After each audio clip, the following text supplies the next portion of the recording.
trauma is what happened. We tend to focus on what happened. We tend to focus on the other person. And we have to do that to validate and normalize our experience. That is 100% a part of healing.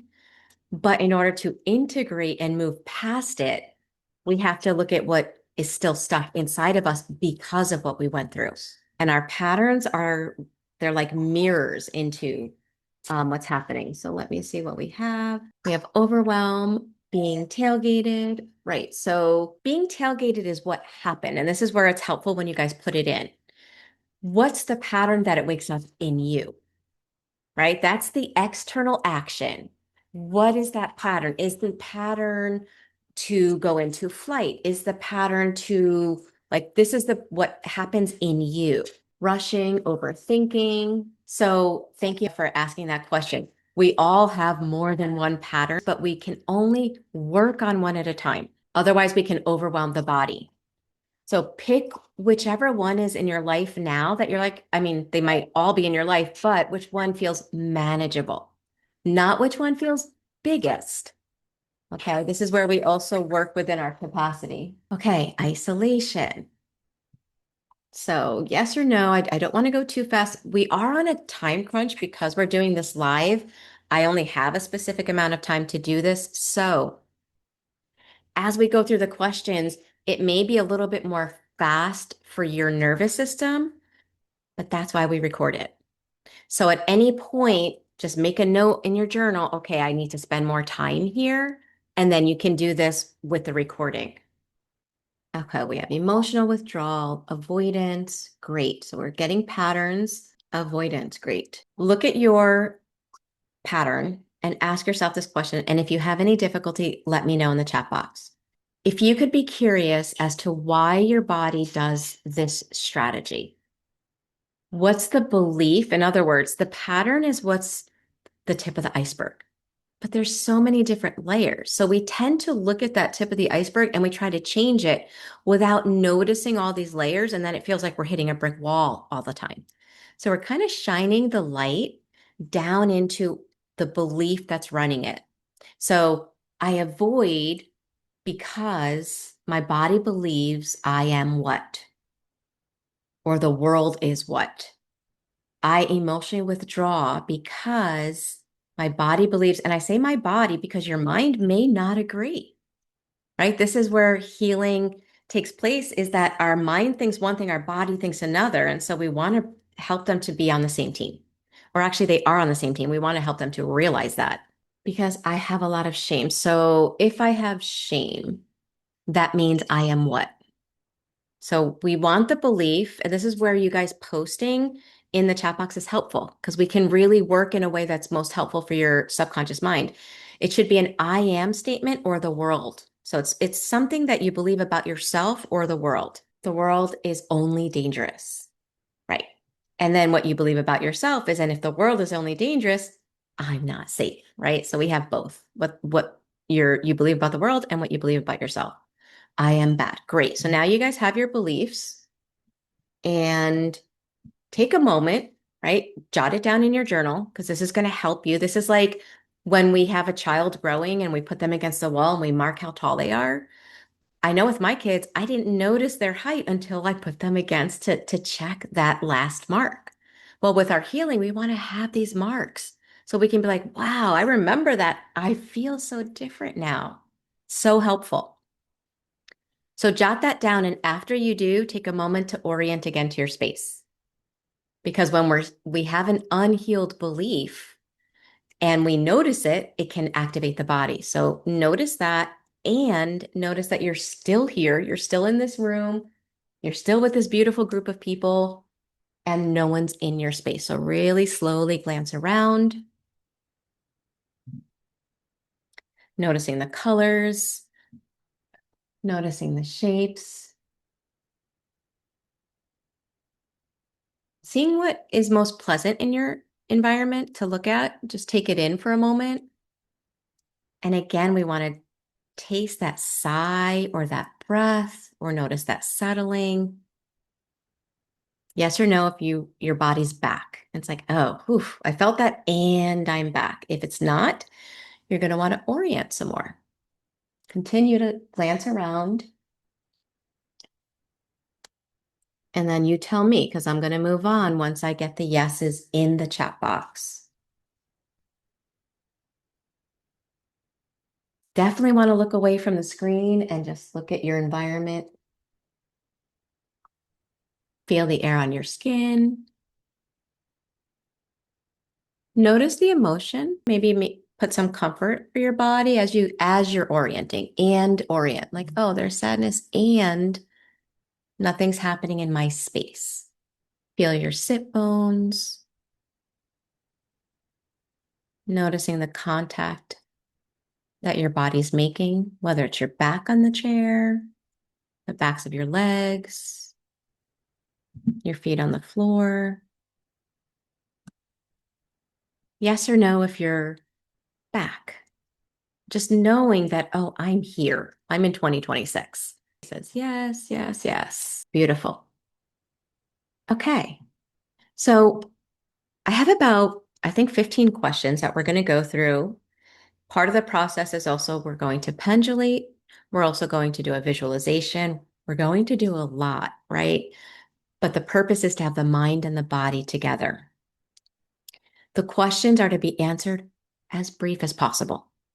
Some of them are literally yes or no questions, and some of them are just for like 2 words, one sentence. And I stress that as I go, but less is more. Okay, so you have your pattern on your paper and you have your belief. So we'll go to the first question, which you already answered, but let me share my screen. I think that'll be more helpful. So the first question you've already answered. What is the belief that's running that pattern? You have that there. Boom. We did number one. Number two, one sentence. How is it holding you back? If you want to put it in the chat box or just put done when you put your one sentence down. Is it holding you back from relationships? Is it holding you back from feeling happy? Is it holding you back from experience a change in your life that you're wanting to experience, whether that's in your career? You don't have to let me know, just put done. That way I can get an idea. And I can't wait for everybody's done, but I would like to wait for several. And again, jot that down. In this case, one thing. Yes. It can be like an overall if you want, but we just want to notice that this belief is not helping you, right? It's not giving you the life that you want. And it doesn't have to be a lot here. So we have some dones coming in.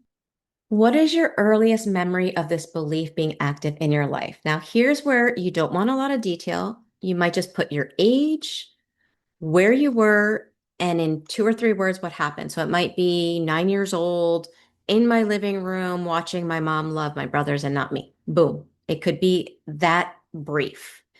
If you don't have a memory from 10 or under, which can happen because until your body knows you're safe for those, you may not have access yet. It could be 10 years ago. So again, just age, where were you, and what happened? I was being ignored. I was being yelled at. I was left alone. So notice how just basic I'm explaining it without going completely into the story. Okay, 2 to 3, dad, brother playing. Right. Thank you. That's how you want to answer this. Once you answer, just put done and orient to your space. Again, we want to keep our body realizing like, oh, I put that down and I'm still in 2026. So glancing around, even doing a little stretch. 16, parents refused to drive me to work. Perfect. Made me ask my friends. Wonderful. Okay. Once you're done, orient. We'll give it another 30 seconds. Notice we're not diving in. We don't want to get sucked into that trauma vortex. Okay, next question. In that memory, because of what happened, right? Your younger self made it mean something. It made it mean something about you or the world, which is going to be probably the belief that you already put down. If it's not, tweak it.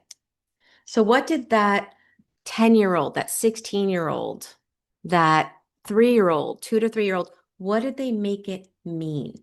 And it's going to be simple because a child is just very simple. I'm bad. I'm unworthy. I'm unlovable. What's the simple meaning that was formed in that moment?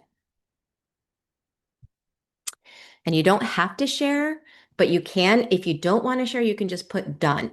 And then once you do share, we orient again. I put that belief down and I'm still in 2026. I'm unworthy. I'm not good enough. Great. Done. And now glance around. And as we're waiting for everyone else, you really want to notice, and you're also putting these in your journal, right? You're going to be keeping track of these. Really feel yourself in your chair. Feel the weight of your body being held up. See if you need to stretch as well. All these little movements are just helping our body to realize we're talking about this, we're not re-experiencing it. I have to make myself smaller to not intimidate my family, right? Frozen, I can survive. Not exactly sure what you mean by that.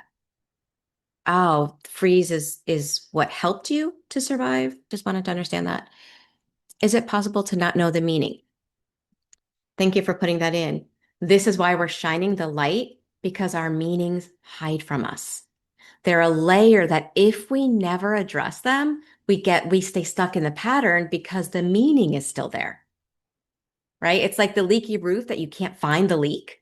So you pull the pots out, but you don't know exactly where the starting point is. So this is why we want to be curious.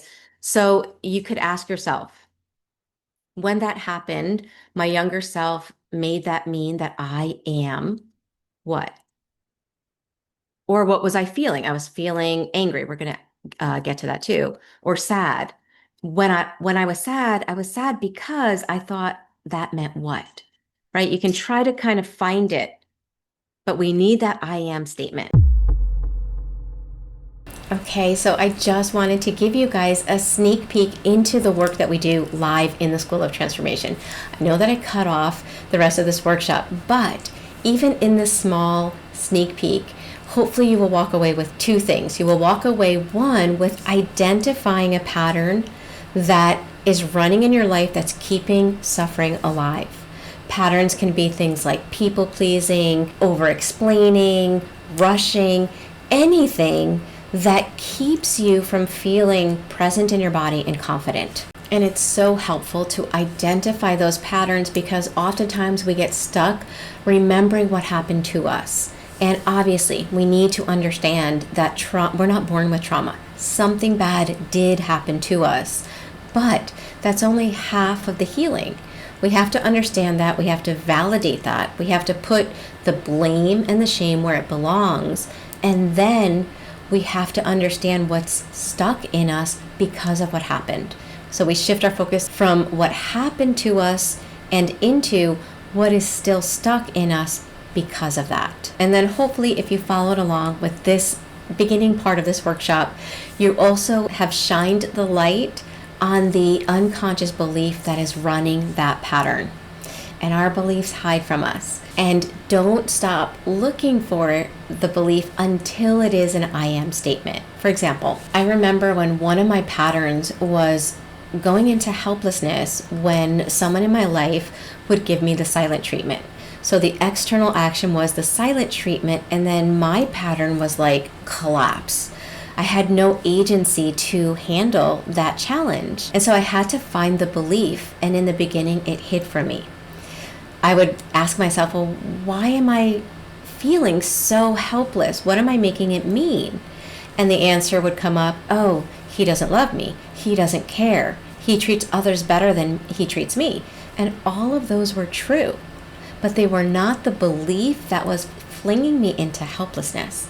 I had to keep asking myself, okay, if he doesn't love me, that means I am what? And then it hit me. That means I am unlovable.